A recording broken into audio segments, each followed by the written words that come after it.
Hello, good morning. Welcome to another episode of Fourth Wing. Okay, after threshing, after she has bonded two dragons and she has been allowed to keep them, that was where we stopped. So, our friends, Sawya, Riddick, Rihanna, they bonded too. So, there was celebration, jubilation. So, the next day they left the dorms. Those of them that are bonded, that are now riders, they left the dorm. They were given rooms now because, well, they are riders. So and then they now had to take flight lessons. Okay, before they left the flight field, after threshing, after Dan said the stupid talk. So when Violet has been allowed to keep her dragons, so Dan came to her and he kind of like congratulated her and kissed her. And after the kiss, she felt, bleh, I don't want this thing again. So moving on, they started flight lessons, and their Professor Kaori, he took them through maneuvers, how to mount their dragons. But Violet cannot do that, so Tame still had to continue dipping. So she thought she bonded the strongest dragon in the veil, and she could not even climb him like a normal rider. So Tame was he's making accommodations for himself. Because he saw her memory and he's not about to let her use a dagger to climb him. So there are accommodations for himself too. So when they were flying and Professor Kaori was showing them maneuvers to stay seated, this kind of maneuvers, but Ten was doing everything Professor Kaori did multiplied by 20. He was making everything more and more complicated. So Violet was like, do you really have to do that? So Ten said, yeah, that Kaori is teaching them parlor tricks, but he is teaching Violet how to survive battle. So she was like, she doesn't need that. But Ten was unrepentant, because there is no way his rider is going to be doing those silly tricks that Kaori was taking them. So she kept falling off his back. Ten he was using his magic, his band that he used to keep her on seat the first time. So he was using it on her, but she felt it was going to weaken him, and she would not be able to use his power. Then it was going to be weakened even when the time comes for her to actually use the power. So she wanted him to not use his power to keep her seated, and he didn't, and she kept falling off. She just kept falling off. So that one is there because the argument is still there between them. So during normal formation breakfast, Imogen, the second year that popped her shoulder on the first that first assessment time. So she told her that she was going to be training Violet now, and Violet was like, why? Said squad strength and all that, but she knew it's not because of any squad strength. Okay, this is it. Ten and Sigil, that's Zayden's dragon Sigil. Ten and Sigil are mated. They are mated pairs. So, and now that Violet is bonded to Ten, they are like one big happy family. And if Violet should fall, if she should die, the dragons die, Ten, Sigil, and inadvertently Zayden. So he told her that now he has to keep her alive. Like, he cannot kill her, and he cannot allow anybody to kill her, because inadvertently he's going to die too. So Imogen is now supposed to be training her so that she's not going to die, because the first years that couldn't bond, they can still kill a rider with the hope of bonding the dragons. And now that they know that Ten is willing to bond, she's like their target number one. So she had to improve, like toughen up, that kind of thing, and Mojo was training her, yada yada yada. So after one of their flight lessons, Dane came to her, and so Dane told Violet to tell Dane that if he should hurt her, he's going to scorch the ground he stands. So Violet was like, seriously? So he said, tell him. So she told Dane, and Dane was like, she told Dane that Dane said, you should not hurt me, like he's going to hurt you. So he said, he's not going to hurt her. Dane said, tell him word for word. So she told him, and Dane was like, he's not going to hurt her. Fine. So he was like, why didn't Violet tell him that she could not keep her seat on the dragon? Like, how is she bonded to the strongest dragon and she could not keep her seat, and she kept falling off the dragon? So he was like, hey, he cares about her and he doesn't want anything to happen to her, and it terrifies him, despite the fact that she bent the rule during gauntlets, because Amber told him that she behaved dishonorably, and she was like, dishonorably? So he said, like, you believed Amber, the wing leader that shouted that she fouled that time. Like, you believed Amber, and me, that I'm your child, like I'm your best friend, and you're telling me. So he was like, hey, he's terrified that she's going to die. So she just laughed, like, you told me that this place cut away the bullshit, but apparently Dane is going to be the bullshit that is going to be cut off from her life if he continues this way, because he doesn't trust her. And despite all that she has survived, despite the odds, he still thinks of her as being weak, and it's not making sense. So that was how they just fought, and she left. So that night, she was in her room, sleeping, dreaming about her father. Her dad is dead, I think I mentioned it, yeah. So, dreaming about her father, that was how she just had the voice that, move. So she felt what was disrupting her dream. So the thing was like, the voice still, she like, move before you are killed. So that was how she just woke up, and she saw that a cadet had their knife. Like, it was because she woke up, they could have actually just stabbed her and killed her. So she moved, and the knife met her ribs.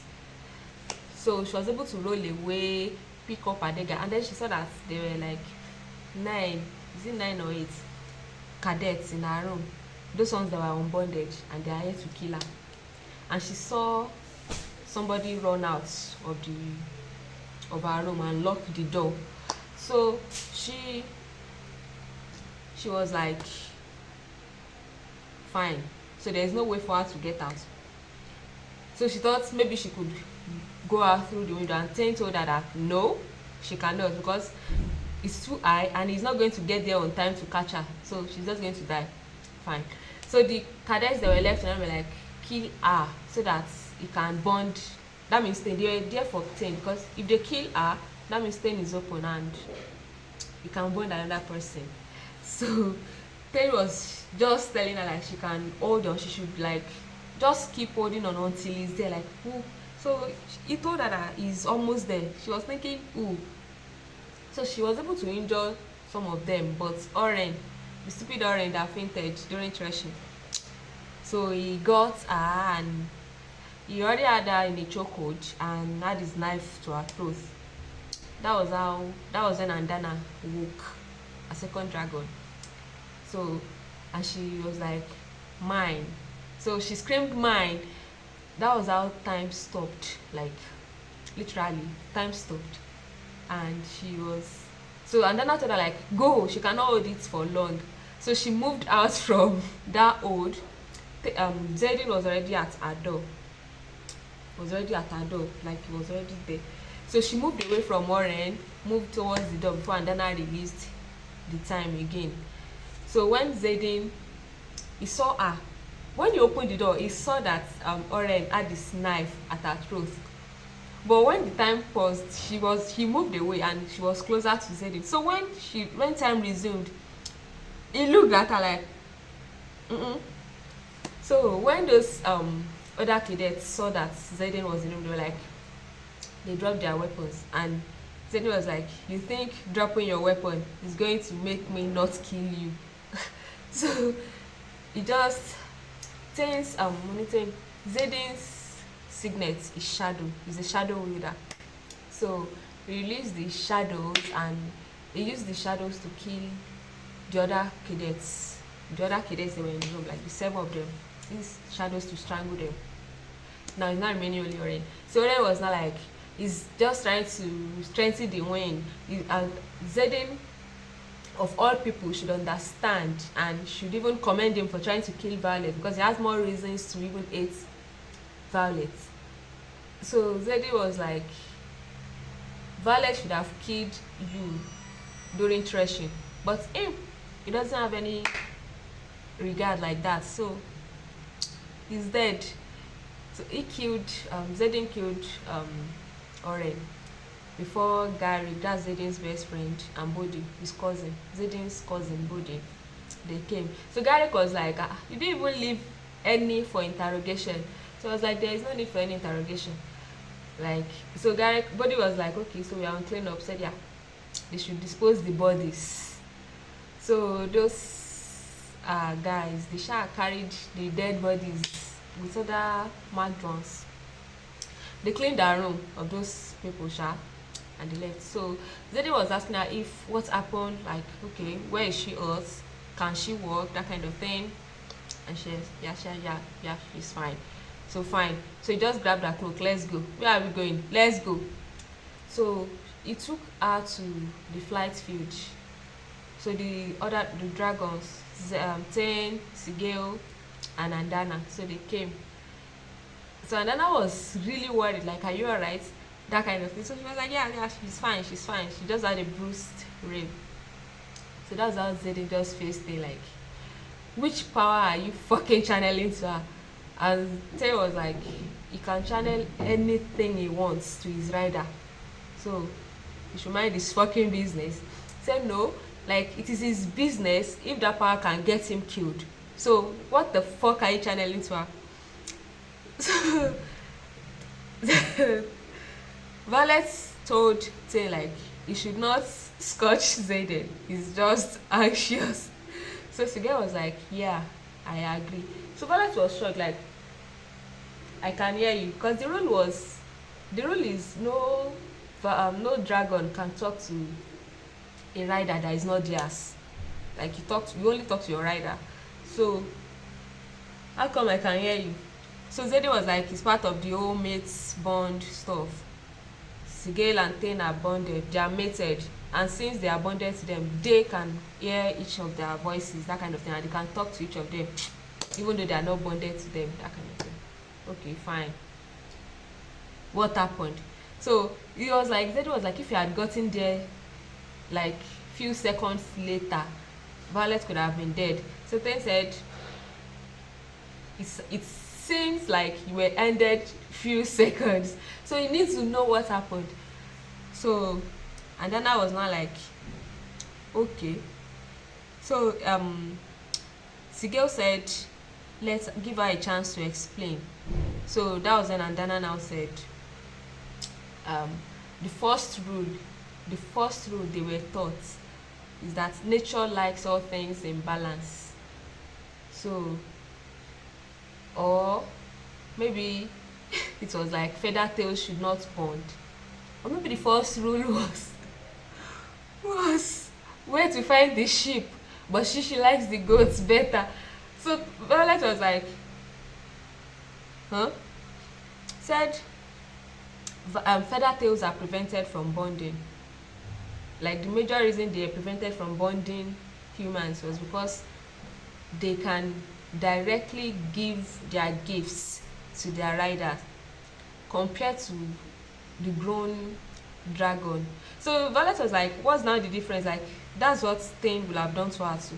So Sigel said it is quite different. A signet manifesting is as a result of the dragon's power and what the human wants, but a feather tail giving you their gifts is quite different, because it is you taking that gift directly from the dragon unchecked, and it is not, it is whatever the dragon's gift is that you use.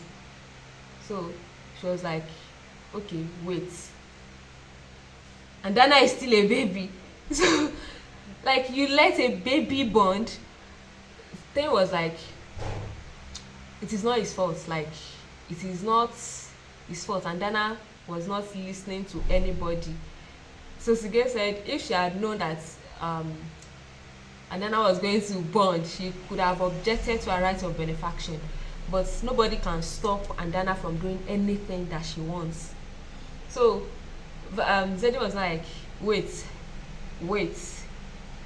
you mean you let your Ashling bond? So Sige was like, okay, it was like you had Ashling and you didn't let me know that you had a baby. So Sige was like, huh? You think I will let my own baby, my own baby bond? Like, no. Like, she's not their child, but her parents are dead, so they are kind of like fostering her. Oh, okay. So he said, so she can stop time, and that means Violet can stop time now, although it is just temporarily, at least until Andana grows past the feather tail stage. So she was like, does that mean leadership is going to kill her? So Zedi was like, kill you as how? Said she saw them kill a guy that manifested the sickness. There was one of their first years that manifested his power, and it was an intrinsic. An intrinsic is a person that can read your thoughts, like when they look at you, they know what you are thinking, that kind of thing. So when that guy manifested that power, one of their professors, Professor Carr, is the one that teaches them how to manage their power and all that. So when he came in and he saw the guy, he just manifested it and he could not control it. So when the professor entered and one of the inmates said, it's an intrinsic, the guy just killed the students. So Violet said, since they kill intrinsic, they don't let intrinsic live in their kingdom. So they kill intrinsic and she can stop time. What is to prevent them from killing her too? So Zedin was like, they are not going to know. You are not going to tell them, and the dragons are not going to say anything. So they said it is only even for the time being. It is until Andana grows, and she's going to grow in the next 1 year or 2 years. So nobody is going to know that she can stop time. Okay. So the dragons left. So with the promise that they are not going to tell anybody, and then they're not going to even let anybody know what feather tails are, because apparently if leadership should know that they can get power directly from feather tails, they are just going to be hunting babies, dragon babies.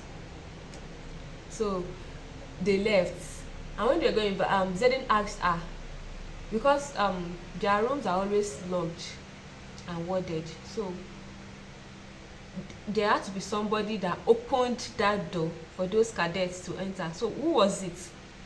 So she told him that it was Amber, that other wing leader, Amber Mavis, that opened that door for them. Said okay. So the next morning at formation, she was strangled now, so the mark was still there. So the next morning at formation, her friend Ariana and all, they saw her, like, what happened? So Zedin came. When he came, he said he's going to switch somebody out of their squad and replace with another person. So he replaced the person with Liam, the best first year in their set. Like, that guy is the best. He's winning at everything. Can fight, can kind of just best. So, and he's also a mad one, like Zedin. So when Zedin swapped Liam into our squad, Violet was like, I don't need a bodyguard. So Zedin was like, well, a bodyguard you get, except you want me sleeping in your room.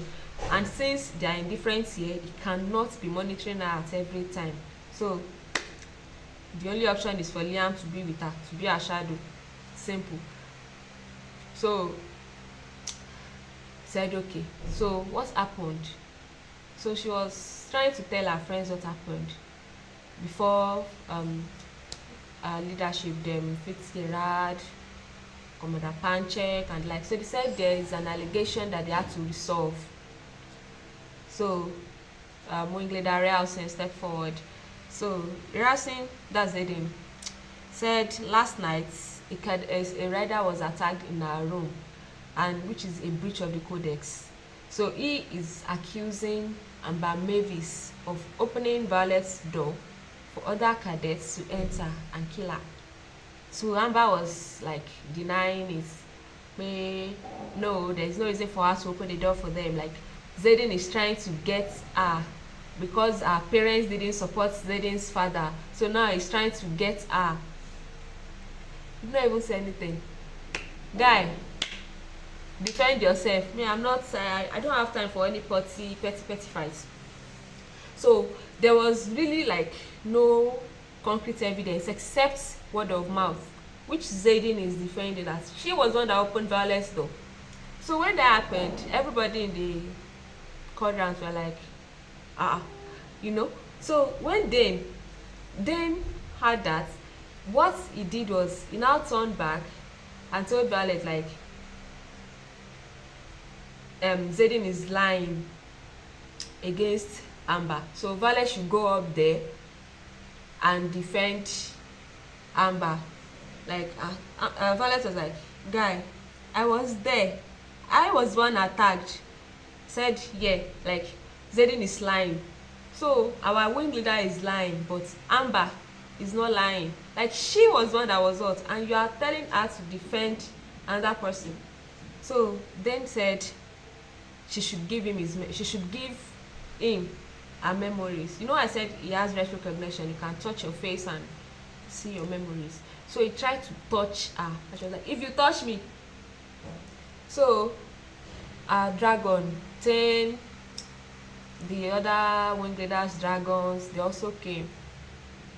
So she told 10, she asked 10, Violet now, she asked 10 if he can share memory with the other dragons, so that because Zayden is fighting a battle, like there was no concrete evidence except word of mouth, and the only thing he had was Violet said, and that was what he was fighting with.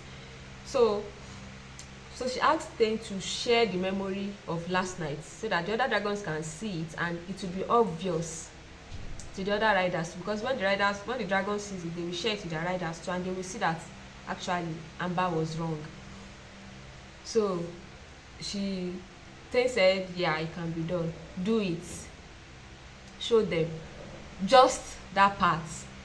So Ten showed the dragons and they showed their riders, so everybody saw that Amber opened the door. So she was like begging.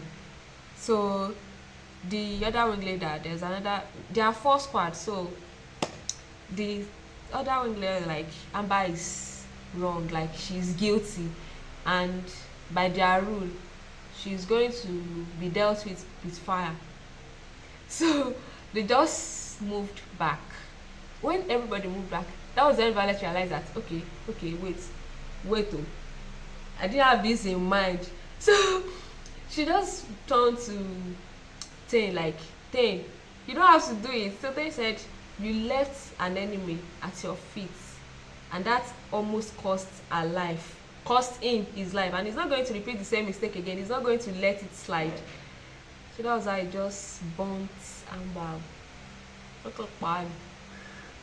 So she was like, she didn't know it was going to be like this. Like, what do you expect? Even if it was not going to be like this, Amber is dead meat. So that was how they killed Amber. Meow.